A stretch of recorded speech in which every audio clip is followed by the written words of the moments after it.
औज़ुबिल्लाहि मिनश्शैतानिर्रजीम बिस्मिल्लाहिर्रहमानिर्रहीम अल्लाहुम्मा कुल्ली वलीकल हुज्जत इब्निल हसन सलावातुका अलैहि वला आबाइही फ़ी हाज़िहि स्साअ व फ़ी कुल्ली साअ वलिय्यन व हाफ़िज़न व क़ाइदन व नासिरन व दलीलन व आइनन व हत्ता तुस्किनहु अर्ज़का तौअन व तुमत्तिअहु फ़ीहा तवीला। अस्सलामु अलैकुम सामीन, हमारे चैनल ज़िक्र उला में खुश आमदीद। मैं आज आपके सामने इल्लामा लाजपाल हुसैन की तसनीफ़ कुफ़र की चौखट पर सजदा से इक़्तिबास पेश कर रही हूँ, जिसका बुनियादी मकसद आपकी खिदमत में ऐसा इल्म पेश करना है जिससे लोगों में ऐसा शऊर बेदार हो कि जिससे शयातीन की चालों, हरबों और गुमराहकुन ख़यालात से बचा जाए। अगर आप इस किताब का मुकम्मल मुताला करना चाहते हैं तो इस किताब की PDF को हमारी वेबसाइट www.idarakhatamulawliya.com से फ्री डाउनलोड कर सकते हैं। कुएं की खुदाई के दौरान कौम आद की बाक़ियात की बरामदगी, मासूम का शक को यकीन में बदलना। रसूल पाक ने नाजायज़ शराइत मानने से कतई इनकार कर दिया। मूसा काज़िम ने कौम आद के बारे में फरमाया, सनद मोतबर अली बिन यकीन से मनकूल है कि मंसूर दवानकी ने यकीन को एक कुआं खोदने का हुक्म दिया। यकीन उसके खोदने में मशगूल हुआ और मुद्दतों खुदवाता रहा, यहाँ तक कि मंसूर का इंतकाल हो गया, लेकिन उस कुएं से पानी ना निकला। जब महदी को इसकी इतला हुई तो उसने कहा कि जब तक पानी ना निकलेगा मैं इसको यकीनन खुदवाता रहूँगा, खा तमाम बैतुल माल सर्फ हो जाए। तो यकीन ने अपने भाई अबू मूसा को तैनात किया। वो कुआं खुदवाने में मशगूल हुआ और इस कदर खुदवाया कि ज़मीन की तह में सुराख हो गया। उस जगह से एक हवा निकली। खोदने वाले डरे और ये कैफियत अबू मूसा से बयान की। वो कुएं के पास आया और कहा कि मुझको इसके अंदर उतारो। कुएं की कुशादगी 40 हाथ थी। एक महमिल रस्सियों से बांधा गया। इसमें अबू मूसा को बिठाकर लोगों ने कुएं के अंदर उतारा।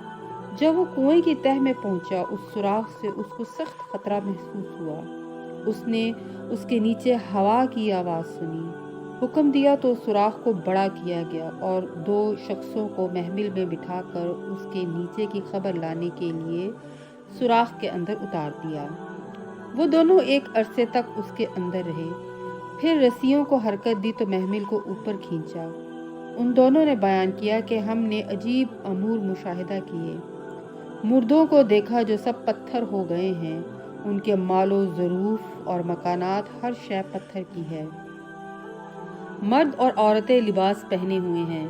बाज़ बैठे हैं, बाज़ एक पहलू से सो रहे हैं और बाज़ तकिया लगाए हुए हैं।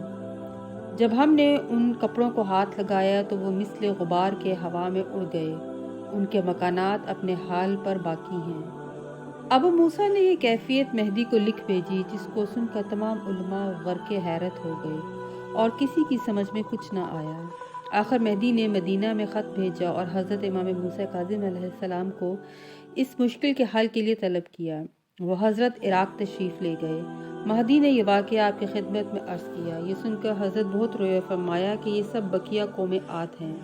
खुदावंद आलम ने उन पर गज़ब फरमाया और माँ अपने मकानात के ज़मीन में धंस गए और ये असहाबे अहकाफ़ हैं। मेहदी ने पूछा कि अहकाफ़ क्या है? फरमाया रेत। शक करने वाले को यकीन करवाना।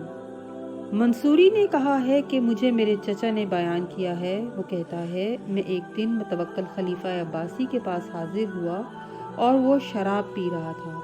उसने मुझे भी पीने की दावत दी। मैंने कहा, ए मेरे सरदार, मैंने कभी शराब नोशी नहीं की। उसने कहा, तुम अली बिन मोहम्मद के साथ पी लेते हो। मैंने कहा, ए मुतवक्किल, तू जानता है कि कौन तेरे सामने खड़ा है। तुझे मैं ज़रर पहुंचा सकता हूँ, लेकिन मैं उनको ज़रर नहीं पहुंचा सकता और उनके बारे में मैं कभी ऐसी बात का दावा नहीं कर सकता। मेरे चचा बयान करता है कि एक दिन मुझे फ़तेह बिन खाकान ने कहा, मुतवक्किल ने मुझे बताया है कि कुम की तरफ से कुछ माल आ रहा है और मुझे हुक्म दिया है कि इसके बारे में मालूम करूं कि वो किस रास्ते से आ रहा है और मुझे उसके बारे में बताओ ताकि मैं उसको हासिल कर सकूं। मैं ये खबर सुनकर हज़रत इमाम अली अलैहिस्सलाम बिन मोहम्मद की खिदमत में हाजिर हुआ। मैंने आपके पास एक ऐसे शख्स को पाया जो गमज़दा था। आपने मुझे देखा तो मुस्कुराए और आपने मुझसे फरमाया, ए अबू मूसा, खैर है, हुकूमती पैगाम लाए हो? میں نے عرض کیا اے میرے مولا آپ کی عظمت و عزت کی خاطر حاضر ہوا ہوں۔ آپ نے مجھ سے فرمایا آج رات کچھ مال آنا ہے، لیکن میرے پاس اس مال کو وصول کرنے والا کوئی نہیں ہے، لہٰذا تم آج رات میرے پاس ہی سو جاؤ۔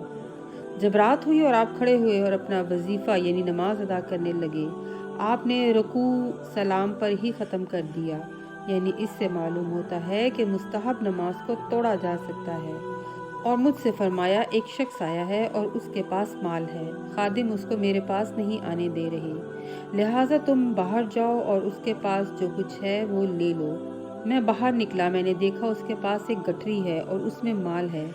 میں نے اس سے وہ گٹھری لی اور گھر میں داخل ہو گیا۔ آپ نے فرمایا اس شخص سے کہو کہ وہ جبہ کہاں ہے جس کے بارے میں کمیہ نے کہا تھا کہ یہ میرے دادا نے ذخیرہ کیا ہوا ہے۔ میں باہر گیا اور اس سے لے کر دوبارہ آپ کی خدمت میں حاضر ہوا۔ آپ نے فرمایا اس سے جا کر کہو کہ وہ جبہ جو اس نے تبدیل کیا تھا وہ بھی واپس کرے۔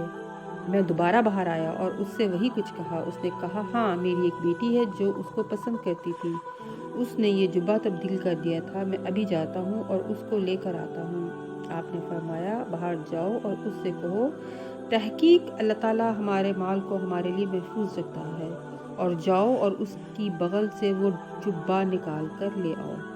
میں اس شخص کے پاس پھر گیا اور اس کی بغل سے وہ جبہ نکال کر لایا۔ جب میں نے اس کی بغل سے وہ نکالا تو وہ بے ہوش ہو گیا، اور اس کے بعد امام اس کی طرف گھر سے باہر آئے اور اس سے فرمایا تجھے شک تھا، اب تجھے یقین آ گیا ہے۔ شرائط جو قبول نہیں ہوئی۔ عرب کے قبائل کا ایک گروہ رسول پاک صلی اللہ علیہ وآلہ وسلم کی خدمت میں حاضر ہوا اور عرض کیا اگر آپ چاہتے ہیں کہ ہم مسلمان ہو جائیں تو ہماری 3 شرائط منظور کر لیں، ہم مسلمان ہو جائیں گے۔ شرائط یہ ہیں، ہمیں اجازت دیں کہ ہم مزید 1 سال بتوں کی پوجا کر لیں۔ نمبر 2، ہمیں نماز پسند نہیں، ہمیں نماز نہ پڑھنے کی اجازت دیں۔ نمبر 3، ہمیں اپنے بڑے بتوں کو توڑنے پر مجبور نہ کریں۔ پیغمبر اسلام نے فرمایا تمہاری ان 3 شرائط میں سے تیسری قبول کرتا ہوں، یعنی بت کا توڑنا، جس کے توڑنے میں تم جھجک محسوس کرتے ہو اسے دوسرے توڑ دیں، لیکن تمہاری دوسری 2 شرائط قابل قبول نہیں ہیں۔ پیغمبر نے کبھی نہ چاہا کہ کوئی قبیلہ ایسی شرائط منوا کر مسلمان ہو کہ انہیں چند سال تک بتوں کی پوجا کی اجازت ہو اور پھر مواحد ہو جائیں۔ اس طرح مسلمانوں کی تعداد تو بڑھ جاتی، لیکن پیغمبر ایک لمحہ کے لیے بھی بتوں کی پوجا کی اجازت نہ دے سکتے تھے، کیونکہ یہ بت پرستی پر دستخط کے مترادف تھا۔ اسی طرح نماز نہ پڑھنے کی اجازت بھی ٹھکرا دی۔ پیغمبر انہیں صرف 1 رات اور دن نماز نہ پڑھنے کی اجازت بھی نہیں دے سکتے تھے، کیونکہ اس طرح بھی بعض لوگوں کو کوئی رکن دین چھوڑ دینے کا بہانہ ہاتھ آ جاتا۔ الغرض پیغمبر صلی اللہ علیہ وآلہ وسلم اپنے مقدس ہدف کے لیے غیر شرعی وسائل سے کام نہیں لیتے، نہ ہی لوگوں کی جہالت اور نہ غیر شرعی احکام و ضوابط سے عدول کر سکتے ہیں۔ بے عینہ ہی یہی واقعہ حضرت علی علیہ السلام کے ساتھ بھی پیش آیا۔ جب حضرت علی ظاہری طور پر تخت خلافت پر متمکن ہوئے تو آپ نے پہلے سے مقرر کردہ تمام گورنروں کو یک قلم عہدے سے ہٹا دیا۔ آپ کے خیر خواہوں نے مشورہ دیا کہ کم از کم شام کے حکمران کو جو طاقتور ہے چند سال نہ چھیڑا جائے، جب باقی سلطنت کا انتظام مستحکم ہو جائے تو پھر اسے معزول کر دیا جائے۔ حضرت علی علیہ السلام نے پیغمبر صلی اللہ علیہ وآلہ وسلم کا جائز وارث ہونے کا ثبوت اس طرح دیا کہ آپ نے خیر خواہوں کو جھڑک کر کہا میں جسے غلط گورنر سمجھتا ہوں اسے ایک لمحے کے لیے بھی رہنے دینے کی اجازت اور مہلت نہیں دے سکتا۔